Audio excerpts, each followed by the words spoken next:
విపరీతమైనటువంటి ఒక మాట వారు అన్నారు. బీజేపీ మాకు ఫ్రెండ్లీ పార్టీ అని. ఇది ఖండిస్తున్నాను.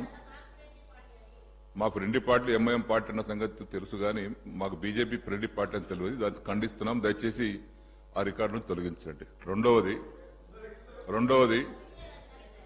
ఇవాళ ముఖ్యమంత్రి గారు కూడా హౌస్ లో ఉన్నారు. సమాధానం కూడా వారు చెప్పబోతున్నారు. ఈరోజు సమాధానం వారిదే ఉంది. ఎప్పుడు కూడా మేము ఈర్ష్య పడతలేము.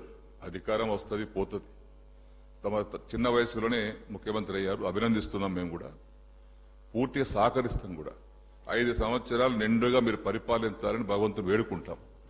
దాని సరిపడి సహకారం చిల్లలమ్మల రాజకీయాలు చేయకుండా, చిల్లలమ్మల రాజకీయాలతో కాకుండా సభా హుందతనాన్ని దేశానికి ఆదర్శవంతంగా ఉండే విధంగా తమరు కూడా చర్యలు తీసుకోండి. ఇక్కడ వారు మాట్లాడినా ఎవరు మాట్లాడినా కానీ ఇది చాలా విలువైన పవిత్రమైనటువంటి సభ. ఇది ముఖ్యమంత్రి గారు వారు అయ్యారు. మాకు ఈర్ష్య లేదు. అయితుంటాం, పోతుంటాం. ఎవరికి అధికారం శాశ్వతం కాదు. ఇక్కడ ప్రజల ఇష్టం. వారిని ఎక్కడ కూర్చోబెట్టారు, మమ్మల్ని ఇక్కడ కూర్చోబెట్టారు. మేము ఒకటే కోరుకుంటున్నాం, ఏంటంటే ప్రతిపక్ష పార్టీగా తమరు ఇచ్చినటువంటి హామీలను నెరవేరుస్తామని చెప్పారు. జ్ఞాపకం చేస్తున్నాం వాటిని. అది చేస్తే మీకే మంచి పేరు వస్తుంది. అది అన్ని హామీలు ఫుల్ఫిల్ చేస్తే తప్పనిసరిగా హామీ నిలబెట్టుకున్నటువంటి ముఖ్యమంత్రిగా, హామీ నిలబెట్టుకున్న కాంగ్రెస్ పార్టీగా మీకు మంచి పేరు వస్తుందని జ్ఞాపకం చేస్తున్నాం తప్పితే దాని మీద ఏదో పగడ్బందీగా దాన్ని పట్టుకొని విమర్శించాలనేటటువంటి ఆలోచన మాకు లేదు. జస్ట్ మీకు జ్ఞాపకం చేయడానికి కోసం మాత్రమే 6 గ్యారంటీలు ఏది ఉన్నాయో అందులో 13 గ్యారంటీలు ఉన్నాయి. దాన్ని మీరు జ్ఞాపకం చేసి అమలు చేస్తే మీకు మంచి పేరు వద్ద చెప్పడానికి చేస్తున్నాం అధ్యక్ష. అదేవిధంగా పొన్న ప్రభాకర్ గారు బస్సుల మీద చర్చ జరిగినప్పుడు అది కన్సర్న్ మంత్రి కాబట్టి వారు అప్పుడు లేచి మాట్లాడవచ్చు. కానీ ప్రతి ఒక్కరు లేచి మాట ఎట్లా అధ్యక్ష? ఇది ప్రతి ఒక్కరు లేచి మాట్లాడుతున్నారు. వినండి. ఇదే వద్దంటున్నాను. ఇదే పొన్న ప్రభాకర్ గారు ట్రాన్స్పోర్ట్ మినిస్టర్ గా బస్సుల మీద చర్చ జరిగినప్పుడు అట్లా లెజిస్లేటివ్ పార్టీ మినిస్టర్ గా వారికి హక్కు ఉంది. కన్సర్న్ మినిస్టర్ మీద సబ్జెక్ట్ చర్చ జరిగినప్పుడు వారికి హక్కు ఉంది. మనం ప్రతి ఒక్కరు లేచి మాట్లాడుతుంటే ఉదాహరణ ఉండదు కదా. మీకు సమయం ఇస్తారు వారు. ఇప్పుడు నాకు సమయం ఇచ్చారు, లేచి మాట్లాడుతున్నా. నేను అరగంట నుంచి చేతులు లేపుతున్నా. నేను లేవలే మళ్ళా మధ్యన. వారు అనుమతిస్తేనే అనుమతిస్తే లేచి మాట్లాడుతున్నాను. దయచేసి మీకు చాలా మంది కొత్త వారు ఉన్నారు తమ్ముళ్ళు. మనం అందరం కలిసి పనిచేసుకుందాం. 5 ఏళ్ళు బ్రహ్మాండంగా రాష్ట్ర అభివృద్ధి చేస్తాం. పేదల సంక్షేమం కోసం పనిచేస్తాం. 100% మా సహకారం ఉంటుంది.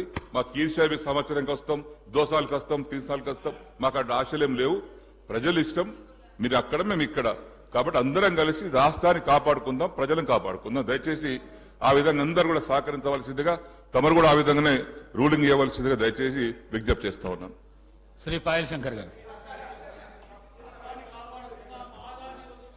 పాయల్ శంకర్ గారు, leader of the house. Speaker sir, పెద్దలు శ్రీనివాస్ రెడ్డి గారు శాసనసభ్యులుగా, మంత్రిగా, ఇదే సభలో స్పీకర్గా సుదీర్ఘమైన అనుభవం వారికి ఉన్నది. మాజీ ముఖ్యమంత్రి చంద్రశేఖరరావు గారితో కలిసి పనిచేసిన సుదీర్ఘమైన అనుభవం కూడా వారికి ఉన్నది. అయితే ఇక్కడ వారు కొన్ని విషయాలు మరి సందర్భంగా గుర్తు లేదో రాలేదో నాకు తెలీదు. వారికి మీ ద్వారా గుర్తు చేయదలుచుకున్నాను. 2011 సంవత్సరంలో శాసనమండలి ఎన్నికలలో భారతీయ జనతా పార్టీ టీఆర్ఎస్ పొత్తు పెట్టుకున్నారు. ఆనాడు ఇదే సభలో ఉన్న ఈరోజు కేంద్ర మంత్రి బీజేపీ అధ్యక్షుడు కిషన్ రెడ్డి గారు, ఎండెల లక్ష్మీనారాయణ గారు, ఇద్దరు శాసనసభ్యులు బీజేపీ నుంచి టీఆర్ఎస్ అభ్యర్థికి అధికారికంగా ఓట్లేసిండ్రు. ఒకటి. రెండవది, ఆనాడు 3 టీఆర్ఎస్ ఎమ్మెల్యేలు కిరణ్ కుమార్ రెడ్డి గారికి ఓటేసిండ్రు.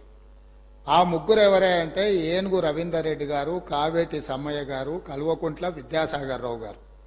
ఆ 3 టీఆర్ఎస్ అభ్యర్థికి ఓటేయకుండా కిరణ్ కుమార్ రెడ్డి గారికి మద్దతు ఇచ్చినందుకు చంద్రశేఖరరావు గారు వారిని పార్టీ నుంచి బహిష్కరించడం జరిగింది. ఆ సందర్భంగా ఎమ్మెల్యేలు ఏం చెప్పిండ్రంటే, అయ్యా మీ అల్లుడు గారే మమ్మల్ని ఇక్కడ ఓటేయమని చెప్తే మేము పోయి అక్కడ ఓటేసినాము. ఓటేయమన్నా మీ అల్లుడినేమో ఇంట్లో పెట్టుకున్నావు, మమ్మల్ని పార్టీ నుంచి ఎట్లా బహిష్కరిస్తావు అని వాళ్ళు మాట్లాడడంతో తిరిగి 2014లో వారికి టికెట్లు ఇవ్వడం జరిగింది. నెంబర్ 1. నెంబర్ 2, 2014 నుంచి 2023 వరకు పార్లమెంటులో ఏ సందర్భం వచ్చినా అధికారికంగా అక్కడ రికార్డులు ఉన్నాయి.